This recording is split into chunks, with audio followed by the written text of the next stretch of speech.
Microsoft visual basic programming এ সবাইকে স্বাগতম। Microsoft visual basic 6.0 এটাতে আমি যেসব প্রোগ্রাম নিয়ে আলোচনা করব তা হচ্ছে সবগুলো গুরুত্বপূর্ণ প্রোগ্রাম। 1 থেকে ইনপুট আমরা যে মানটা নেব সেই সংখ্যা পর্যন্ত প্রিন্ট করা প্রোগ্রাম, 1 থেকে 50 পর্যন্ত ব্যাচের সংখ্যাগুলো প্রিন্ট করা প্রোগ্রাম, 50, 40, 9, 48 এভাবে 1 পর্যন্ত সংখ্যাগুলো প্রিন্ট করা প্রোগ্রাম, যে কোনো দুইটি সংখ্যার যোগফল নির্ণয় করা প্রোগ্রাম, 2 + 4 + 6 + 8 এভাবে ইনপুটকৃত সিরিজের যোগফল নির্ণয় করা প্রোগ্রাম, 1 + 1/2² + 1/3² + 1/4² এভাবে 1 ইনপুটকৃত মানের স্কয়ার সিরিজের যোগফল নির্ণয় করা প্রোগ্রাম, কতগুলো সংখ্যার গড় নির্ণয় করা প্রোগ্রাম, কোন সালের লিপ ইয়ার করা প্রোগ্রাম, তিনটি সংখ্যার মধ্যে বৃহত্তম কোন সংখ্যাটি সেই সংখ্যাটি নির্ণয়ের প্রোগ্রাম, অসমবাহু ত্রিভুজের শর্ত সাপেক্ষে ক্ষেত্রফল নির্ণয় করা প্রোগ্রাম, দ্বিঘাত সমীকরণের বাস্তব ও মূল নির্ণয় করা প্রোগ্রাম, ফ্যাক্টরিয়াল মান বের করা নির্ণয় করা প্রোগ্রাম, 1 থেকে n পর্যন্ত সংখ্যাগুলো প্রাইম নাম্বার বের করা প্রোগ্রাম, প্রথম 10টি সংখ্যার ফিবোনাচি সংখ্যা নির্ণয় করা প্রোগ্রাম, ফাংশন ব্যবহার করে প্রাইম নাম্বার বের করা প্রোগ্রাম, কোনো বিষয়ের মার্কস ইনপুট নিয়ে জিপিএ নির্ধারণ করার প্রোগ্রাম। এই 16টি প্রোগ্রাম নিয়ে আমি আলোচনা করব আর 5টি প্রজেক্ট নিয়ে আলোচনা করব। প্রথম প্রজেক্ট হচ্ছে ক্যালকুলেটর। একটি সায়েন্টিফিক ক্যালকুলেটর তৈরি করতে যা যা লাগে সেই সব বাটন ইউজ করে আমরা ক্যালকুলেটর তৈরি করব। তারপর কালার চেঞ্জিং একটি গুরুত্বপূর্ণ প্রজেক্ট, সেই কালার চেঞ্জিং প্রজেক্টটি সম্পন্ন করব। অ্যালার্ম, টাইম অ্যান্ড ক্লক যেটা অত্যন্ত গুরুত্বপূর্ণ একটি প্রজেক্ট, সেই প্রজেক্টটিও কমপ্লিট করব। ব্রাউজার তৈরি করা প্রজেক্ট, আমরা ইন্টারনেট ব্রাউজার কিভাবে তৈরি করব সেই প্রজেক্টটি রয়েছে এখানে। তারপর সর্বশেষ প্রজেক্ট, যেটা বিশাল প্রজেক্ট, ডাটাবেস কানেক্ট করে ডিপার্টমেন্ট স্টুডেন্টের ফুল ইনফরমেশন তৈরি করা প্রজেক্ট, অথবা ডাটাবেস কানেক্ট করে আপনারা যে কোনো ফুল ইনফরমেশন তৈরি করতে পারবেন এই টিউটোরিয়ালটা দেখে। আশা করি আপনাদের যদি ভালো লাগে তাহলে এই টিউটোরিয়ালে আপনাদের সবাইকে ওয়েলকাম, আর যদি ভালো না লাগে সেটা আপনাদের উপরে ছেড়ে দিলাম। তো আপনারা যদি আমাদের এগুলো চালিয়ে যেতে চান মাইক্রোসফট ভিজুয়াল বেসিক 6.0, তাহলে আপনাদেরকে প্রথমে ওপেন করতে হবে স্টার্ট মেনু থেকে অল প্রোগ্রামস, এখানে মাইক্রোসফট ভিজুয়াল বেসিক 6.0।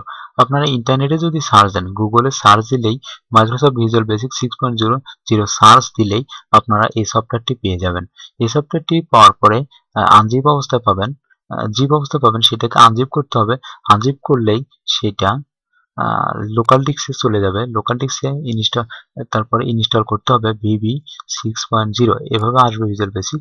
আপনার এখান থেকে setup.exe তে ক্লিক করে যে কোনো সফটওয়্যারের মতো, অন্যান্য সফটওয়্যারের মতো আপনারা এটা ইনস্টল করতে পারবেন। ইনস্টল করে রিস্টার্ট চাইলে আপনারা রিস্টার্ট দিয়ে সেটা ব্যবহার করতে পারবেন।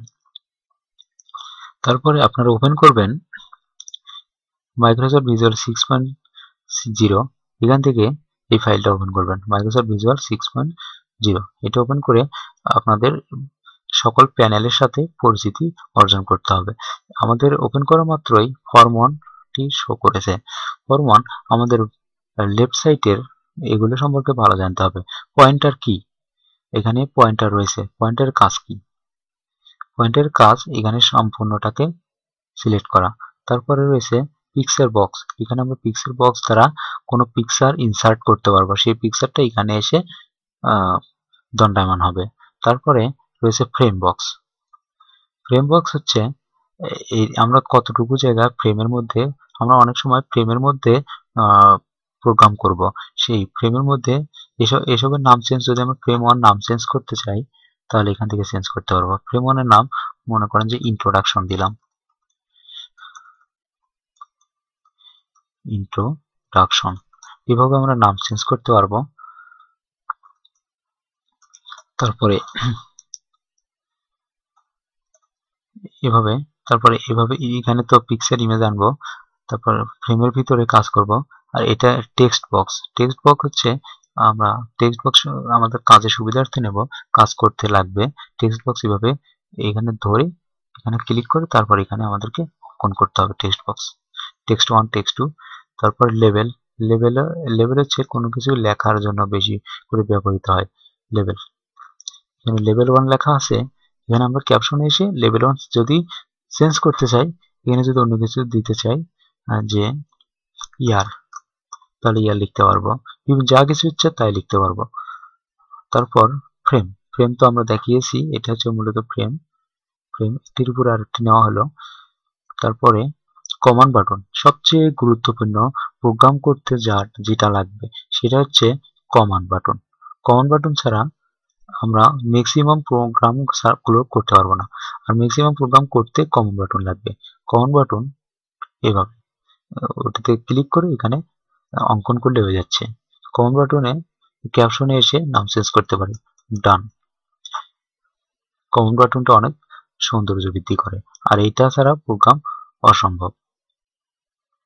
তারপরে অপশন বাটন, অপশন বাটন এভাবে অঙ্কন করতে পারি, অপশন এখানে দেখাবে, এটা অপশন আমরা অনেকভাবে অঙ্কন করতে পারি। অপশন বাটনের কাজ আলাদা। তারপর রয়েছে কম্বো বক্স, কম্বো বক্সের কাজও আছে। কম্বো বক্স এইভাবে আমাদের প্রোগ্রাম কোডিং করলে এখানে ক্লিক করা মাত্র নিচে শো করবে কতগুলো কম্বো বক্স। আমরা কোডিং করলে হয়তো বুঝতে পারতাম, তো আপনারা জাস্ট পরিচিত হন যে কোনটার কি কাজ। তারপরে horizontal scroll bar, colour changing এ হরিজন্টাল স্ক্রল বার ব্যবহার করা হয়, বিশেষ করে অনেক গুরুত্বপূর্ণ কাজে হরিজন্টাল স্ক্রল বার ব্যবহার করা হয়। এখানে হরিজন্টাল স্ক্রল বার হচ্ছে রান করলে আমরা দেখতে পারবো যে এখানে স্ক্রল বারটা টানলে কিছু পরিবর্তন হচ্ছে না, কিন্তু কালার চেঞ্জিং প্রজেক্টটিতে এগুলো পরিবর্তন হবে। হরিজন্টাল স্ক্রল বার দিয়ে সুন্দরভাবে প্রজেক্ট সম্পন্ন করা যায়। তারপর এইভাবে ভার্টিক্যাল স্ক্রল বার এভাবে ব্যবহার করা যায়। এইভাবে হরিজন্টালে যেমন আমরা এইভাবে টানছি, ভার্টিক্যালে নিচে টানতে হবে বা উপরে টানতে হবে। তারপর timer, time alarm clock and time প্রজেক্টটিতে আমরা টাইমার ব্যবহার করে থাকি, বা মানে কোনো ক্লক তৈরিতে অবশ্যই টাইমার ব্যবহার করতে হবে। টাইমারের ভিতরে কোডিং করে ক্লক তৈরি করা যায়। আর এই কোডিং করার সিস্টেম হচ্ছে এটা টাইমের উপর ডাবল ক্লিক করলে আমরা দেখতে পাচ্ছি যে একটা ফর্মে কোডিং ফর্ম 1 কোড এটা লেখা আছে, এটাতে আমরা কোডিং করতে পারি। তারপর ডিরেক্টরি লিস্ট বক্সে এভাবে অঙ্কন করে ডিরেক্টরি লিস্ট বক্সে আমরা যেভাবে কোন কোন ফোল্ডারে যাব না যাব সেটা ডিরেক্টরি লিস্ট বক্স থেকে সিলেক্ট করতে পারবো। তারপর আছে file list box. File list বক্সের কাজ একটু আলাদা। ইমেজ আছে, ইমেজ আমরা ইনসার্ট করব, যেভাবে ইমেজ এখানে বসিয়ে দিতে পারবো। ইমেজের কাজ এতটুকুই। ডাটা আছে, ডাটার কাজ অন্যরকম। এগুলো সব আস্তে আস্তে জানতে পারবেন। ওয়েলি আছে, আমরা এখানে চাইলে আরো কিছু অ্যাড করতে পারি। কম্পোনেন্টস, এখান থেকে ক্লিক করে কম্পোনেন্টস, তারপরে ডিজাইনার্স অথবা কন্ট্রোলস, এখান থেকে এগুলো সিলেক্ট করে আমরা আরো ইনস্টল করতে পারি। মাইক্রোসফট এটা সিলেক্ট করে আমরা করতে পারি। এখানে অনেক অপশন পাবেন, এগুলো আস্তে আস্তে দেখানো হবে। এই কম্পোনেন্টসে কি কি আছে, কি কি সিলেক্ট করলে কি কি আসবে, এগুলো সব আমরা আস্তে আস্তে দেখাবো। উইন্ডোজ মিডিয়া প্লেয়ার অ্যাড করা যাবে, আর তারপর এখানে ব্রাউজার অ্যাড করা যাবে। এই ব্রাউজার হয়তো এটা আবার রান করলেই চলে আসবে ব্রাউজার অপশন। এভাবে আমরা অ্যাড করব। এভাবে ফর্ম সম্পর্কে আমরা জানলাম যে কোনটার কি কাজ। পরবর্তী ফর্ম নিতে হলে এখানে ফর্মে ক্লিক করতে হবে, অ্যাড থেকে ফর্ম, তারপরে ফর্ম তো সিলেক্ট আছে, ওপেন করতে হবে, আরেকটি ফর্ম চলে আসছে। যদি আমরা এই ফর্মটি থেকে আরেকটি ফর্মে যেতে চাই, সেজন্য একটি কমান্ড বাটন নিলাম। কমান্ড বাটনটিতে এখানে ভিতরে কোডিং করলাম।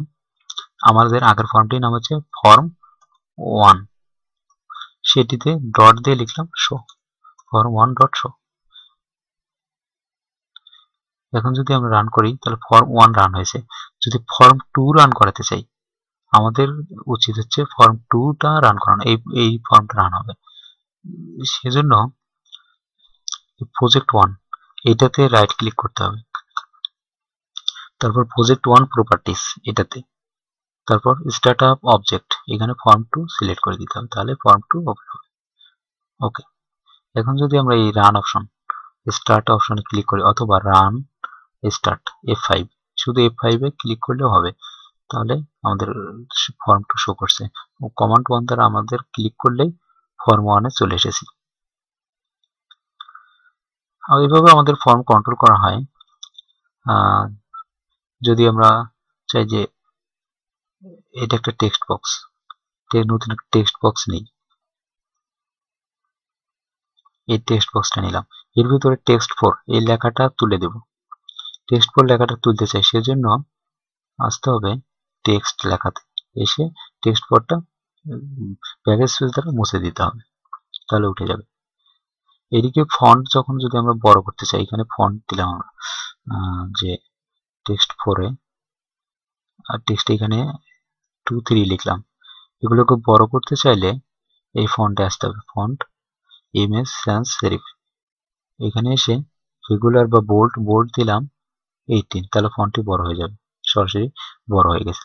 এভাবে আমরা ফর্ম কন্ট্রোল করতে পারি। আবার আপনারা এগুলো দেখে নেবেন যে নেম ফর্ম টেক্সট 4 এটা কিভাবে চেঞ্জ করা যায়। এটা সচরাচর চেঞ্জ হয় না, তবে এইটা চেঞ্জ হবে। অ্যালাইনমেন্ট এটা চেঞ্জ করা যায় যে লেফট জাস্টিফাই, লেফট মানে বাম পাশে আছে সেটাকে আমরা সেন্টার অথবা রাইট করে দিতে পারি। রাইট এখন সেন্টারে চলে এসেছে। এটাকে অ্যাপিয়ারেন্সে কিভাবে 3D করা যায়, ফ্ল্যাট করা যায়, এগুলো আমরা আস্তে আস্তে দেখব। ব্যাক কালার আপনারা এগুলো একটু দেখে নেবেন, প্লেট থেকে কোন কালার নির্বাচন করা যায়। এই কালার নির্বাচন করলে ব্যাকগ্রাউন্ড অন্যরকম হয়ে গেছে। ফিক্সড সিগন্যাল এগুলো না ইয়েস এগুলো দেখতে পাবেন। এটা দ্বারা ফিক্সড সিগন্যাল দ্বারা এখানে বোঝা যাচ্ছে টেক্সট বক্স, এগুলো একটু দেখে নেবেন। তারপর আমরা পরবর্তী টিউটোরিয়ালগুলোতে এগুলো সম্পর্কে আলোচনা করব। তো আপনাদের যদি ভালো লাগে তো টিউটোরিয়াল চালিয়ে যেতে পারেন। আর আমাদের যে প্রোগ্রামগুলো নিয়ে আলোচনা করা হবে সেই প্রোগ্রামগুলো মনোযোগ দিয়ে আপনারা ওয়াচ করে সেগুলো অনুযায়ী কাজ করতে পারেন যদি আপনাদের প্রয়োজন হয়। আর প্রজেক্টগুলো অনেক গুরুত্বপূর্ণ প্রজেক্ট, আপনাদের যদি প্রয়োজন হয় তাহলে এখান থেকে টিউটোরিয়াল ব্যবহার করতে পারেন। তো আমাদের ইন্ট্রোডাকশন টিউটোরিয়াল এখানেই শেষ। যদি আপনাদের, আবার বলছি, যদি আপনাদের যদি প্রয়োজন হয় তাহলে আমার টিউটোরিয়ালগুলো ব্যবহার করতে পারেন। তো সবাইকে ধন্যবাদ। আসসালামু আলাইকুম।